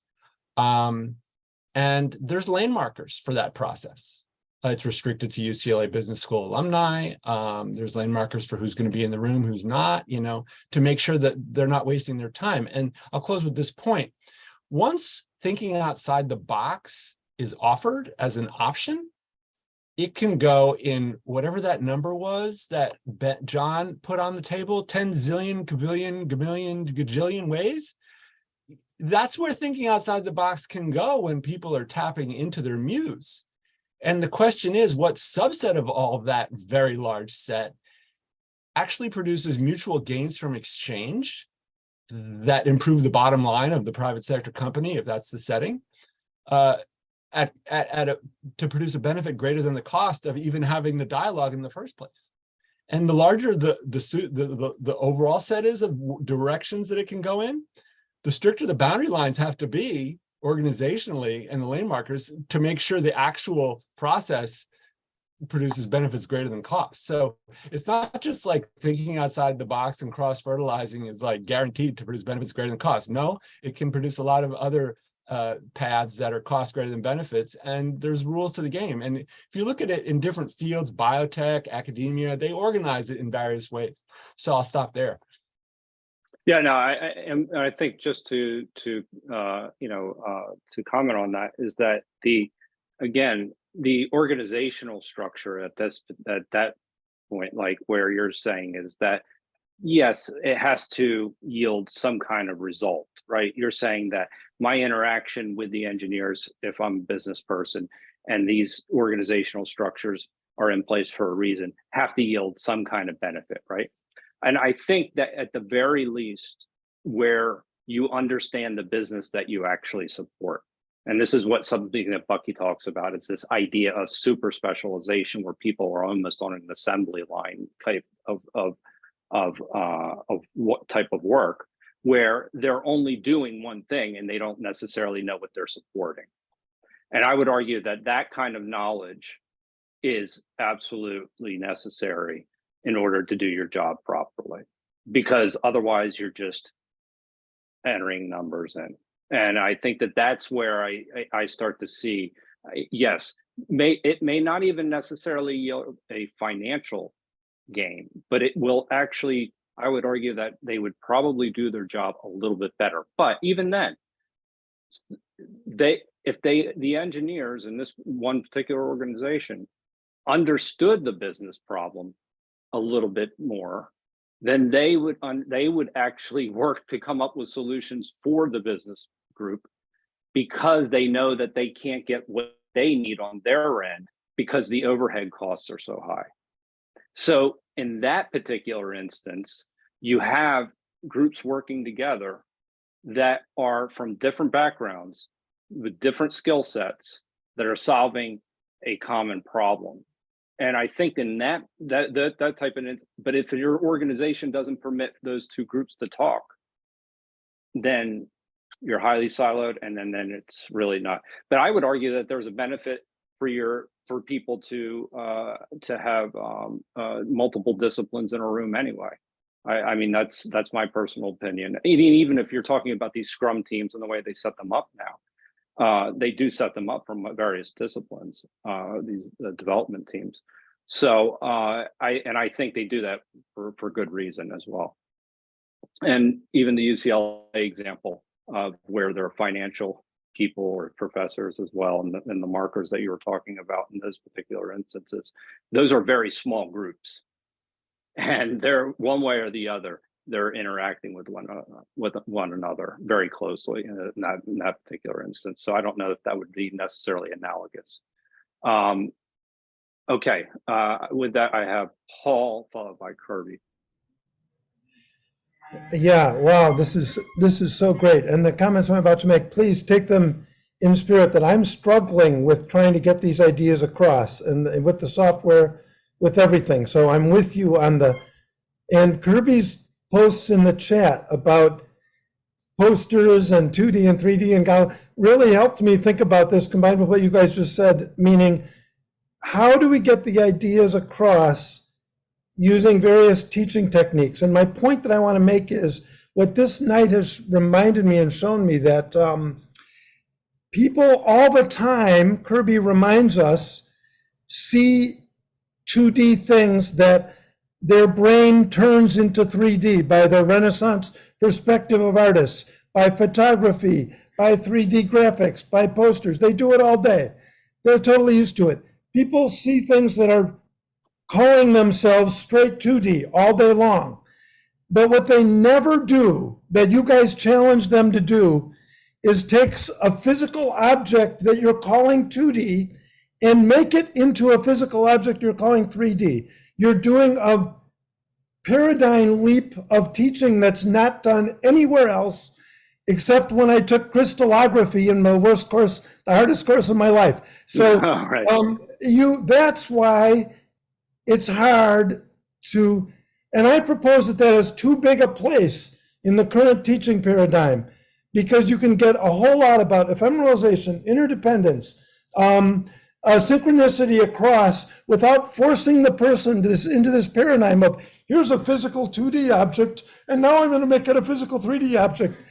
That's going to lose a whole bunch of people when you do that, or they'll just think you're doing magic. So I'm repeating what I said before, but now I understand why, because our minds all day see 2D and accept it, and all day we see 3D simulations that really aren't 3D, but they look like it, and we accept that, but nobody ever sees what you do. And so it's a difficult teaching technique, I propose. And I'm learning from what I'm even saying. Thank you. Does anybody wish to comment on that really quickly? If not, we can go right to Kirby. But thank you, Paul. I will try to throw in some 2D, 3D maybe. I just was going to ramble for like 1.5 minutes on siloization and stuff. And, you know, we're pretty Bucky literate here on average. So I have to mention Operating Manual for Spaceship Earth and Fuller's Right. whole mythology around what's wrong with specialization. I mean, it's really counterintuitive, because I think we're all raised to see, yeah, you know, the brain surgeon does that and then the car mechanic does this other thing, and you don't want them to trade places just because they're trying to be diverse. You know, I want the best neurosurgeon. I don't, you know, that whole thing. We can talk forever justifying all the specialization that goes on, but I think Fuller is kind of saying, at least let's all share a big picture with each other, because I think he was saying, when you assume that other people are in charge, like bankers understand banking completely, they know the bank thing, and these people know politics and they know what we're doing and foreign policy is correct and all that. It's that progressive surrendering of your own sovereignty, you could say, where you think other people are in charge, and that makes you a victim. That makes you feel powerless. You know, goddamn that Joe Biden or that Donald Trump or whatever. Is if you're thinking stuff like that, you think you're a victim and they're in charge and you're not. And I think the whole point of something like Operating Manual is to get, it's really that romance of the great pirate. It's like, you need to be a great pirate already. So what's a great pirate school? And I think one of the things they miss in Bucky's bio a lot, people tell about how he went to Harvard and he got kicked out, he got expelled, and they think, oh, he really wasn't that good a student. No, he was very disillusioned by the caliber of the professors there. They were not what he had dreamed. These were not comprehensivists in any way. But when he went to Annapolis, he did go into the Navy, and he had a pretty interesting career there, which shouldn't be bleeped over in the bios. And then he went to Annapolis, and he had like what the training that admirals get, you know, the global view, the big picture, as he called it. And he was in his element. It's like, at last, these are teachers I can relate to. They're telling me about the big picture. It's not like Harvard here. So I think when we tell Bucky's story, we shouldn't make too much about how he got expelled for Harvard. He got his revenge. He got back as the Eliot Norton Chair of Poetry and so on. You know, I think of him as a great poet, and Synergetics is what I call between the lines science. In regular, everyday, literal science, you're not supposed to read between the lines. That's what we do in the humanities, which is why I say Synergetics is in the humanities. And one thing that's held us back is we get a lot of these STEM people trying to read Synergetics. They don't know how to read. They read it literally, which is kind of like not what we need. So I think we're doing better now. I think we're getting, Synergetics is getting back where it belongs, in the humanities. but philosophy is kind of weak. Our philosophy, I mean, in the United States is pretty weak, partly because they won't teach any Bucky, which I think is kind of dumb. But, you know, there's other countries. I've gotten to where I think the English language is probably the problem. I think if you think only in English, you're not really part of the solution. So I'm looking for other languages to help us more. Thank you. That was fantastic, Kirby. We had a couple of other, so I think we have Ebony next. That was wonderful. Yeah, it really was. And I have a couple questions to follow up on that. So Kirby, when you talked about, one thing that really struck me was when you said, when we say, and please tell me if I'm misquoting you, that when we say we don't know something or we don't understand something, that we're aggressively surrendering our sovereignty. Is comprehensivity the way that we kind of counteract that? Yeah, I always think so. I think that's where CJ and I kind of come from, that same kind of pep talk background. It's not that you can know everything or that you're omni-knowing. It's more like respecting the level of ignorance in everyone is about the same. Bankers don't really understand what they're doing that well. People on Wall Street jibber jabbering about all this interest rate and stuff. It's so intimidating. It sounds like they really know what they're talking about, but they really don't, not necessarily, not as much, you know, so it's more like leveling the playing field. We're all equally kind of like, the thing about Fuller, again, is how he used the word technology in his more esoteric sense. Like he could use language the way we all do in order to be understood. But when he was writing just his more abstract stuff, technology for Fuller is the whole universe. The sun is technology. The solar system is technology. It's all technology. And 99.99% of it is completely outside our conscious control. Even our own fingernails, the growing of our bodies, where do even our thoughts come from? So when you read Fuller, eventually your little ego thinking is just kind of a cork floating in the ocean. It's not, it's really, nature is 99.90% automatic. It's running on its own. And he celebrated that and embraced that. Whereas I think a lot of people into science and engineering are threatened by that. It's like, no, it's not all unconscious. The consciousness is what it's at, where it's at. But I don't know. Fuller is much more, I think, a mystical figure in a way than people give him credit for. They think of him as kind of a slide rule, pocket protector, crew cut, MIT, technology will solve everything technocrat. That's kind of the stereotype that gets thrown at him. But I don't think that's right? I think that's wrong. Thank you. I agree. Shrikant, do you want to say something or no? I mean, I have something. After Becky. Okay. Please, Becky. I wanted to go back to a little bit of diversity in context of what we're talking about of comprehensivists and specialists. And so, I mean, there's definitely a place for both. And, you know, we talked a little bit earlier about diversity of backgrounds, experiences, and skills. And so with having the specialists, Bill had mentioned, well, there are certain cases where it would make sense, and especially if you're thinking about, let's say, efficiency. But if with a lot of these startups that that hire only like the generalists, I guess, you know, you have a lot of people who want to brainstorm and come up with ideas, but in terms of execution, everyone's the one like there's just way too much chaos going on, and so it comes back to the appreciation of diversity and the interdependence.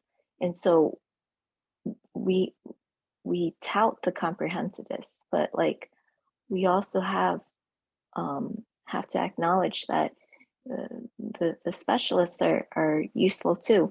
And with the operating manual for spaceship Earth, you know, we saw those great pirates, and we always forget, well, the great pirates became extinct later on to those who were technologically savvy, to the specialists, because they got too rigid and weren't able to adapt. And so, you know, it's important to recognize the boundary of what's happening, and to adjust accordingly. And so flexibility is extremely important. And to something that Joe had mentioned with innovation, the problem with specialists is that, you know, they're really good at doing the same thing over and over, and they know it really well. But with innovation, this is something that if it could have been done through refinement, the solution would have been there. But it's you're looking for something outside, and that's where the benefit of crossing those silos comes in, because something new will pop that hasn't been before. That's what you're looking for, and the value of the comprehensivists is that they understand across and deep. And so, I just think that, you know, appreciation for both, and I think also that our, you know, that we probably do have a bias within this group for comprehensivists, but also to keep in mind, like, the humility and the importance of adaptability. Absolutely, very good points. And I will actually come back to them after Shrikant and Bill. Thank you. So I want to build on what Kirby said. I think what Kirby said is very fundamental about Bucky, because, you know, most people think of Bucky as an engineer, but if you look at his entire corpus, what CJ called the integrity of, you know, trying to bring everything together, he is in that tradition. So in that sense, Bucky is a deeply religious person. You know, he is doing the same kind of thinking that the Bhagavad Gita, the Tao, or the Gospel of John are doing. He holds that there is this one universe, you know, there is this one Tao, and you are trying to understand it. That is the stance of all these three great, you know, wisdom traditions. And Bucky is squarely in that tradition. You know, he's trying to understand the whole. Now, unfortunately, the modern world is analytical, is dominated by analysis, where people think that in order to understand the world, you subdivide it and look at things in detail in order to grasp their nature. The wisdom traditions go in the opposite direction of saying, what is the principle behind everything? What is the principle behind consciousness? What is the principle behind human beings?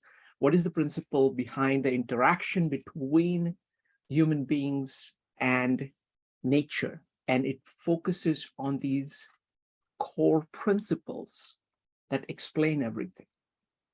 Now, unfortunately, even the religion has become like that in modern day. You know, people are kind of dividing things up, and they're focusing on different minutiae of this doctrine versus that doctrine, and losing the core of what the religion was about. So I think the transcendentalism is the middle term here. You know, Bucky is very much a transcendentalist in that sense, except that he has internalized those ideas so deeply that he's able to do this magnificent analysis with that integrity in mind, without losing that. And that's really the power of Bucky's work. So he's taking the core principle of these wisdom tradition, which is simply saying, pay attention to the whole and try to engage it in an authentic way. Automatically, it comes with acknowledgement of your limits, of that Tao is much larger than you. You can understand some things, but there is always more to understand. And that's the position that we are all in.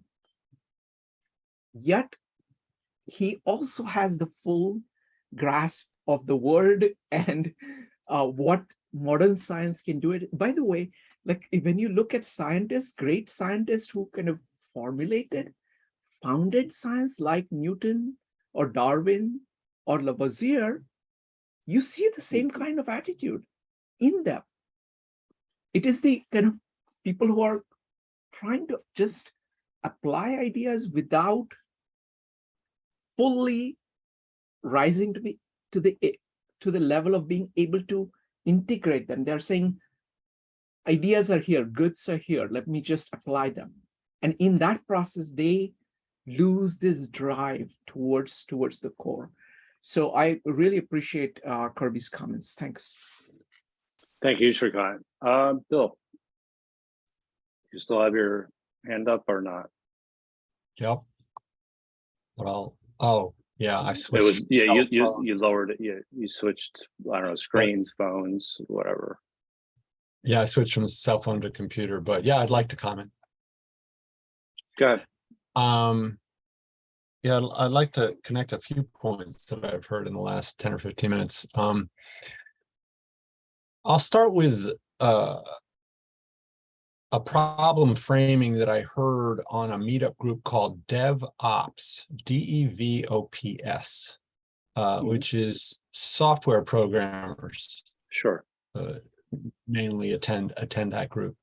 And they said that often the challenge for the software developer is not in the technical development issues, it's in translating, the problem is translating needs into requirements.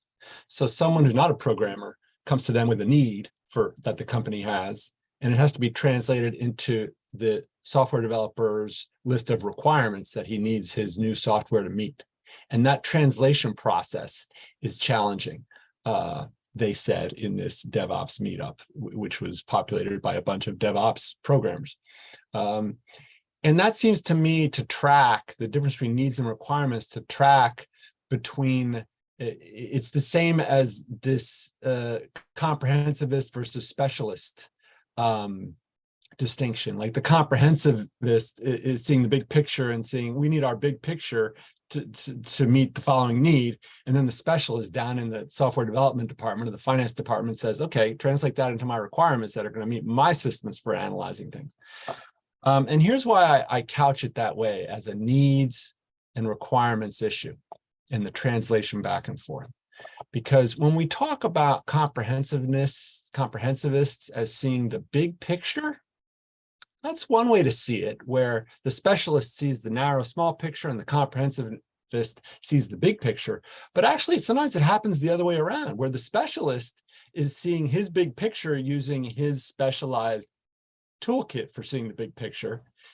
But then the comprehensiveness is seeing the individual worker or consumer, which is a much smaller picture in terms of numbers of people involved, with a wider lens.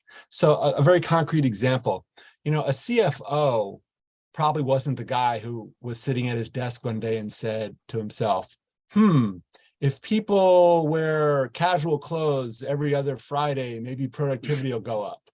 Because his analytical lens for doing a CFO job for a 10,000 employee company probably didn't include that variable, because he was just using the variables that he learned in graduate school, in business school. So he had a big picture, 10,000 employees, but he had a strictly defined analytical lens. Whereas one of those 10,000 workers sitting at his desk one day, the thought occurred to him, yeah, if we can all have casual Fridays every other week and wear our comfortable clothes, we might get, feel more comfortable with each other and our productivity will go up. So that was thinking outside the box in a comprehensive view, thinking about one person, or that one employee thinking about just his pod of 5 or 10 coworkers that he interacts with on a daily basis. So I want to connect this back to Fuller's notion of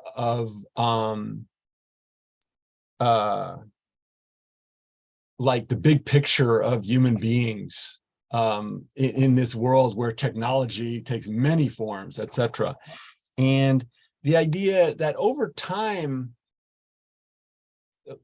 here's what I'm grasping for here. Over time, the individual's awareness of his own needs, like over long spans of time, like centuries, millennia, there's been an increase in understanding by individuals of their own individual needs, which connects back to all I've said about needs versus requirements. Like when a worker in a firm realizes, yeah, I need to wear casual clothes every other Friday to like feel more comfortable with my colleagues. That was like a moment in a long stage of evolution of human awareness of needs. So the reason this connects back to silos and comprehensiveness is that, and comprehensivists versus specialists, is that as individuals and small groups or any group of any size become aware of an additional thing they need that is not in the existing framework, they've got to communicate that to specialists who have the ability to say, well, how can we accommodate that new need without hurting our bottom line? And so you could tell a story of the evolution of human social arrangements and social structures, corporate arrangements, corporate structures, as that dialectic back and forth, where every time a new need comes to the awareness of individuals or groups, it has to be bounced off of the specialists who have the analytical skills, narrow analytical skills, to say, well, we can accommodate your need in this way without hurting the bottom line, but not in that way.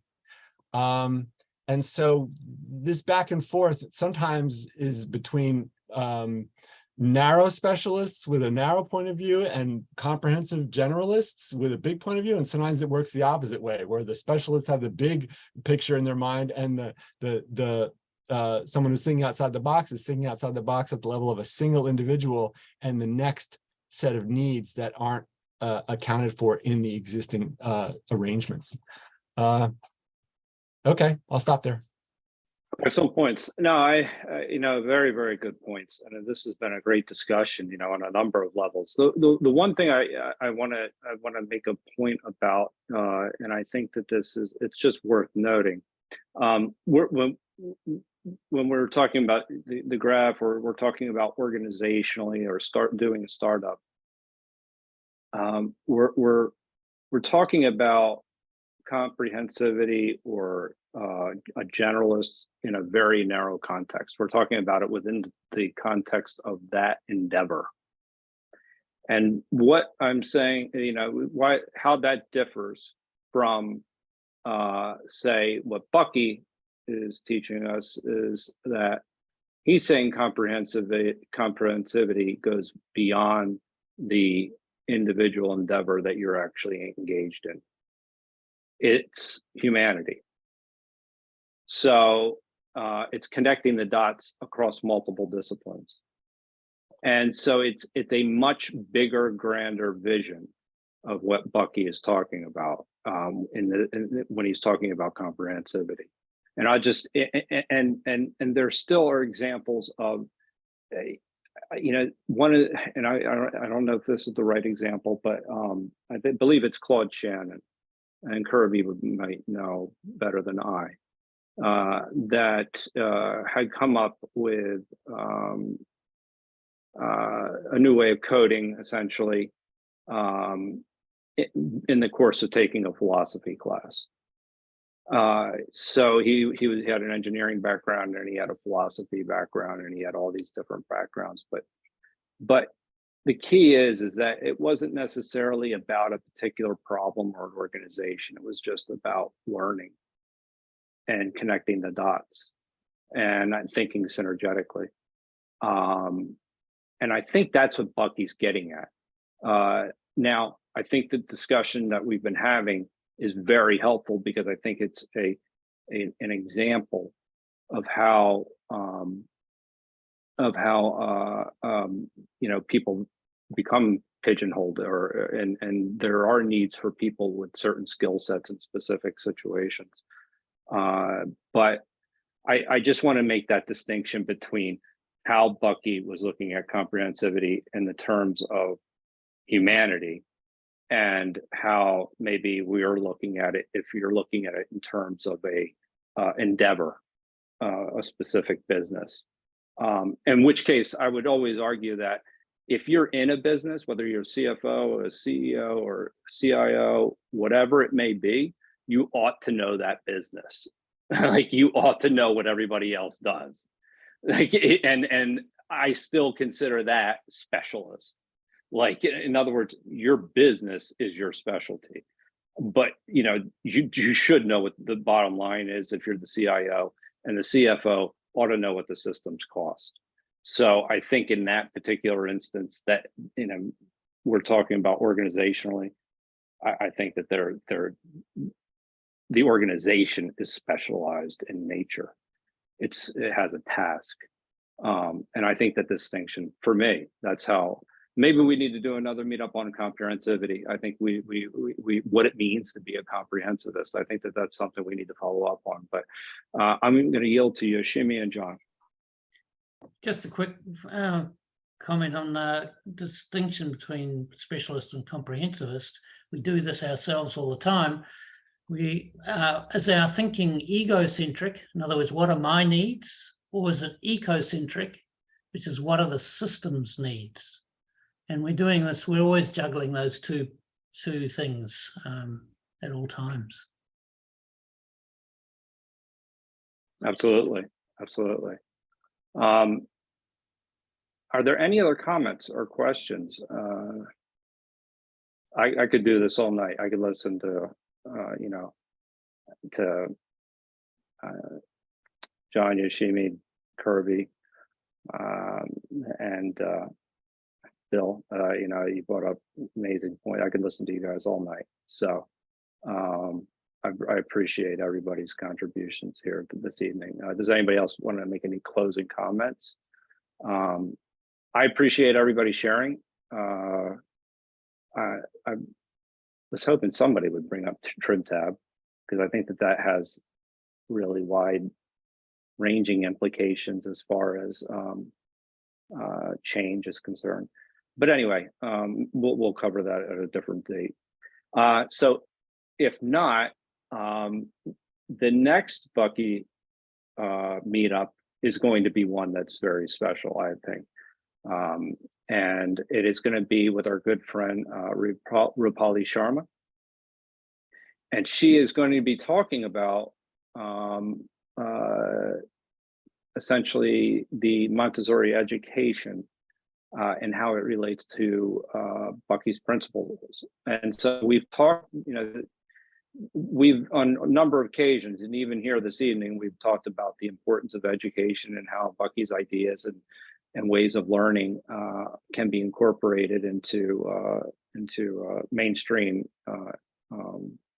systems of teaching. So I don't know exactly what she's going to be covering. Actually, Shrikant may know better than I.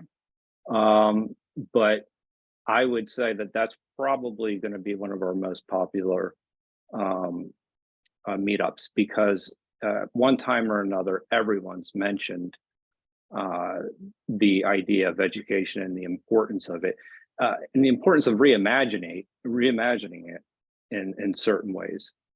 So that I think is going to be a great meetup. We also have some other very interesting meetups this week. This week, we have The Art of War, Chapter 2. I really been enjoying that series. That is on Tuesday at 9 o'clock. We would be hosting that with Aman and Jason, and it's always and Kwan. And it's always a honor to have those three join us, and really they dive deep into the text, to the translation, give us context, and then they also talk about it in terms of how it even can be applied in modern days. And I actually think we'll have a little bit more time for discussion this time about the text in a practical sense.